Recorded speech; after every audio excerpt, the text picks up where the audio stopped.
Hello बच्चों, तो मैं हिमांशु अग्रवाल आपका अपना रैंक प्लस से बायोलॉजी एडुकेटर आपके सामने हूं।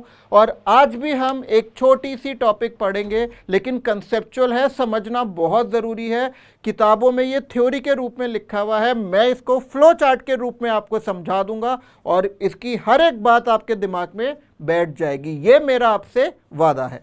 तो आज का टॉपिक है जिम्नोस्पर्म्स का जीवन चक्र। जिम्नोस्पर्म्स माने अनावृत बीजी, जिनमें निषेचन से पूर्व और बाद बीजांड के ऊपर कोई भित्ति नहीं होती, इसलिए बीज के ऊपर फल निषेचन के बाद कभी नहीं आता, इसलिए इनको फल रहित पादप कहते हैं या नग्न बीज युक्त पादप। इनके बीजों के ऊपर कोई आवरण नहीं होता। अब जिम्नोस्पर्म के जीवन चक्र में दो अकार्यकीय और कार्यकीय रूप से विभेदित काया पाई जाती हैं। तो जो प्रभावी काया होती है उसका नाम होता है बीजाणुद्भेद। क्या नाम होता है? बीजाणुद्भेद।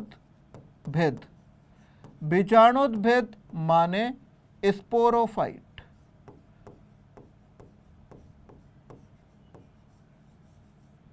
ये काया कैसी होती है? मैंने पिछली बार आपको टेरिडोफाइटा के जीवन चक्र में भी बीजाणुद्भेद बताया था। बीजाणुद्भेद हमेशा द्विगुणित होता है और ये वास्तविक मूल तनों और पत्तों में विभेदित होता है और इन्हीं सभी अंगों में पूर्ण विकसित संवहन ऊतक जाइलम फ्लोएम पाए जाते हैं। तो ये जो बीजाणुद्भेद है इसमें दो तरह की पत्तियां होती हैं, मतलब पत्ती तो एक ही तरह की होती हैं, लेकिन एक में नर जनन अंग आते हैं, एक में मादा। तो सबसे पहले इधर हम बनाएंगे लघु बीजाणु पर्ण माने माइक्रो स्पोरोफिल,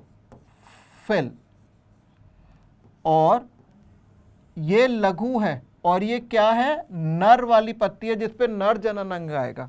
दूसरा है गुरु बीजाणु पर्ण माने मेगा स्पोरोफिल। बेटा ऐसे अलग अलग टेरिडोफाइटा में तो सिर्फ एक ही तरह के बीजाणु पर्ण थे, यहां पर दो अलग अलग इसलिए हैं क्योंकि जिम्नोस्पर्म विषम बीजाणुक होते हैं, हेट्रोस्पोरस। उसमें नर और मादा बीजाणु जो है वो अलग अलग होते हैं। अब ये जो बीजाणु पर्ण है ये भी द्विगुणित है और ये वाली बीजाणु पर्ण है ये भी द्विगुणित है। अब ये जो पत्तियां हैं किनारे पर आकर ये संघनित हो जाती हैं और संघनित होकर ये बनाती हैं लघु बीजाणु पर्ण, बनाती है नर शंकु माने मेल कोन, और गुरु बीजाणु पर्ण बनाती है मादा शंकु माने फीमेल कोन। ठीक, तो शंकु बन गए, लघु बीजाणु पर्ण संघनित होकर नर शंकु बना दिया और गुरु बीजाणु पर्ण ने संघनित होकर मादा शंकु बना दिया। तो शंकु भी संरचनाएं कैसी हैं? द्विगुणित, क्योंकि ये किसका भाग है? बीजाणुद्भेद का। ठीक है, अब इन शंकुओं के अंदर क्या होता है? इन शंकुओं के अंदर बनती है बीजाणु धानी। तो यहां पर बनेगी लघु बीजाणु धानी, लघु बीजाणु धानी माने माइक्रो स्पोरेंजियम, और सामने बनेगी गुरु बीजाणुधानी। याद रखिएगा गुरु बीजाणुधानी, तो ये है गुरु बीजाणुधानी माने मेगा स्पोरेंजियम।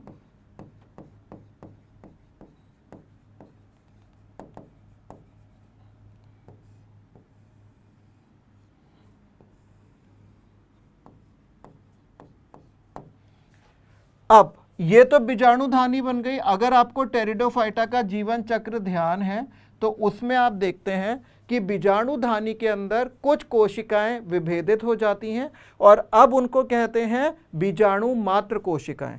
तो यहां पर आएगी लघु बीजाणु मात्र कोशिका, माने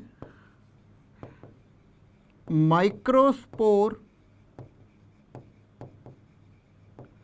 मदर सेल्स, MMC।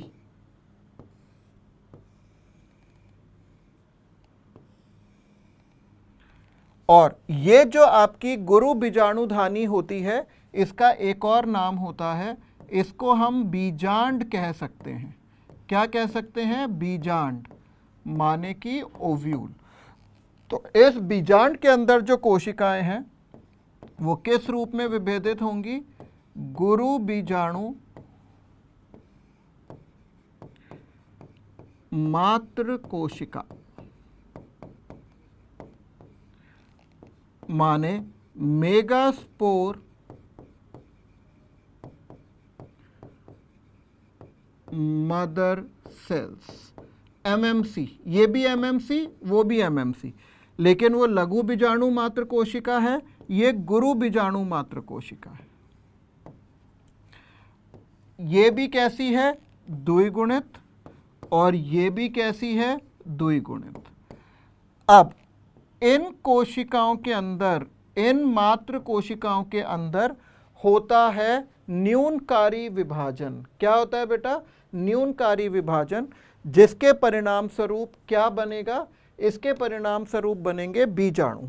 जैसे लघु बीजाणु मात्र कोशिका से बनेगा लघु बीजाणु, माने माइक्रोस्पोर। क्या बनेगा? लघु बीजाणु माने माइक्रोस्पोर। और गुरु बीजाणु मात्र कोशिका से बनेगा क्या? गुरु बीजाणु,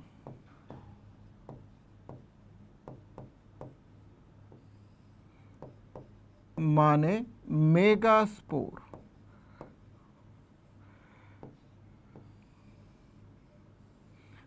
और ये कैसा होगा? अगुणित, और ये भी कैसा होगा? अगुणित। और ये जिस विधि से बने हैं, आपको याद है, गुरु बीजाणु मात्र कोशिका से, सॉरी, बीजाणु मात्र कोशिका से जब बीजाणु बनते हैं तो उसको कहते हैं बीजाणुक अर्धसूत्रण। क्या कहते हैं? बीजाणुक अर्धसूत्रण, माने स्पोरिक मियोसिस। अब ये जो लघु बीजाणु है, ये लघु बीजाणु आगे चलकर किस रूप में विकसित होते हैं? ये बनाते हैं नर युग्मकोद्भिद। क्या बनाते हैं? नर युग्मकोद्भिद। और नर युग्मकोद्भिद को हम क्या कहते हैं? हम कहते हैं परागकण। क्या कहते हैं बेटा? परागकण, माने पॉलन ग्रेन। तो इसका मतलब जिम्नोस्पर्म वो पहला विभाग है जिसमें परागकण बनने शुरू हो गए हैं। और ये भी कैसा है? अगुणित, क्योंकि इनका लघु बीजाणु कैसा है? अगुणित। अब ये जो गुरु बीजाणु है, ये क्या बनाएगा? ये बनाएगा मादा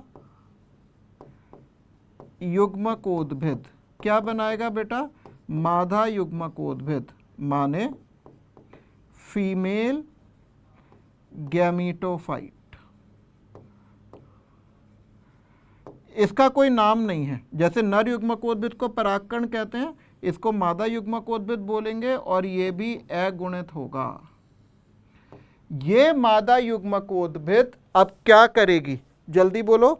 ये मादा युग्मकोद्भिद अब क्या बनाएगी? स्त्रीधानी।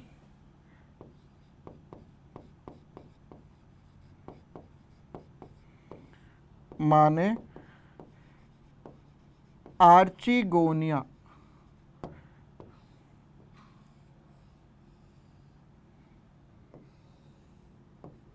और ये भी कैसी है? अगुणित। अब नर युग्मकोद्भिद और स्त्रीधानी दोनों के अंदर क्या होगा? युग्मक जनन। क्या होगा? युग्मक जनन। और ये n है पहले से, तो युग्मक भी n होंगे। तो हम यहां लिखेंगे समसूत्रण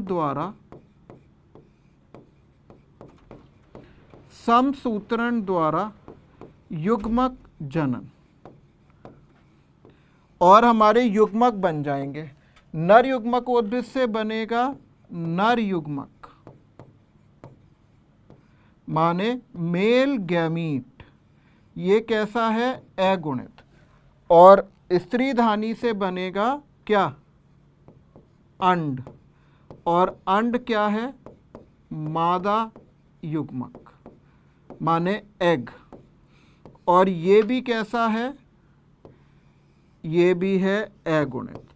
अब नर युग्मक कैसे निकले? परागकण से। तो परागकण से पराग नलिका निकलेगी और वो पराग नलिका से नर युग्मक जाएगा और नर युग्मक जाकर अंड कोशिका से संलयित हो जाएगा और संलयित होकर क्या बनाएगा?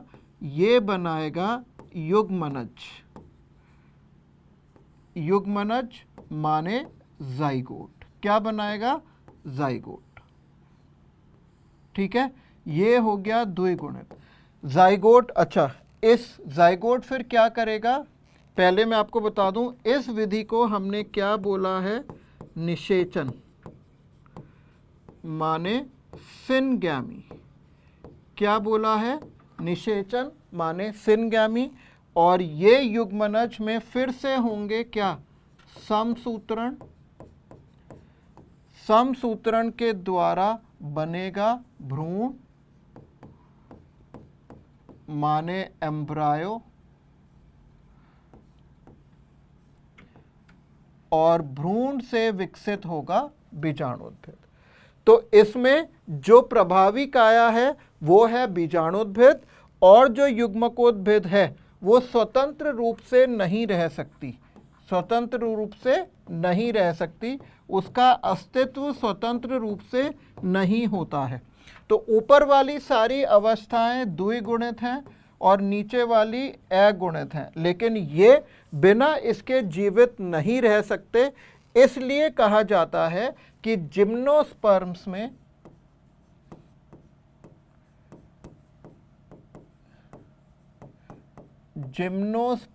में जो जीवन चक्र है वो कैसा है? ये है डिप्लॉन्टिक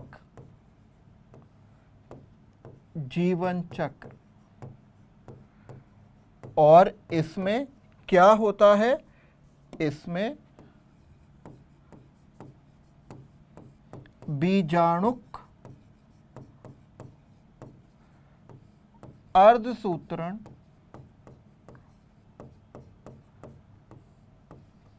माने स्पोरिक मियोसिस पाई जाती है।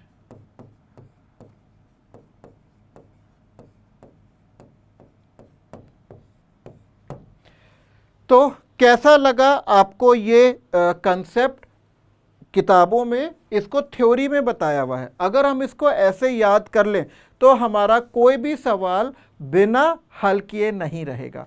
अगर आपको ये कंसेप्ट समझ में आता है और आपको लगता है कि हम आपको बहुत अच्छे से ये समझा पा रहे हैं, तो हमारे कोर्सेज अवेल करने के लिए आप डायल करेंगे 9116300300 और ये आपके कोर्सेज हैं। अगर आप 11वीं में हैं और मेडिकल या जेई की तैयारी कर रहे हैं तो आपके लिए बैच होगा नर्चर। अगर आप 12वीं में हैं तो इंथूस, और आपने 12वीं कर ली है तो लीडर बैच। तो इस तरीके से ये इसकी फ़ीस है, जिस पर अभी 50% का डिस्काउंट चल रहा है।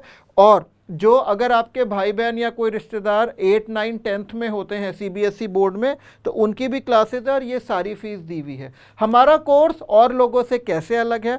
हमारे पढ़ाने के तरीके में होती है गेमिफाइड क्विज। हम क्विज के माध्यम से आपके अंदर रुचि विकसित करते हैं, इंटरेस्ट बनाते हैं। बैच का साइज बहुत छोटा होता है, 1000, 2000, 3000 बच्चे नहीं होते हैं, 50 से 100 ही बच्चे एक बैच में होते हैं, ताकि टीचर्स एक एक बच्चे को समझ पाए।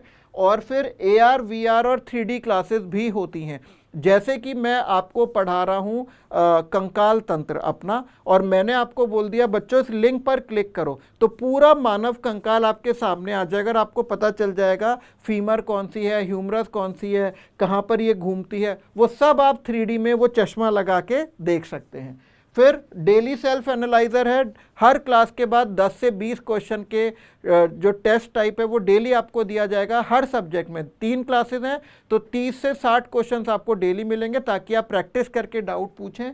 और लाइव इंटरेक्टिव क्लासेस हैं, अगर हम पढ़ा रहे हैं आपको बीच में डाउट पूछने हैं तो आप पूछ सकते हैं। और 1-to-1 mentorship with mental and social wellbeing है। अगर पढ़ते टाइम आपको टाइम टेबल सही बनवाना है, आप डिप्रेस फील कर रहे हैं, आप परेशान हो रहे हैं, आप हमसे बात कर सकते हैं। और आपके प्रोग्रेस की बातचीत हम आपके पेरेंट्स से भी करेंगे, पेरेंट टीचर्स मीटिंग के द्वारा।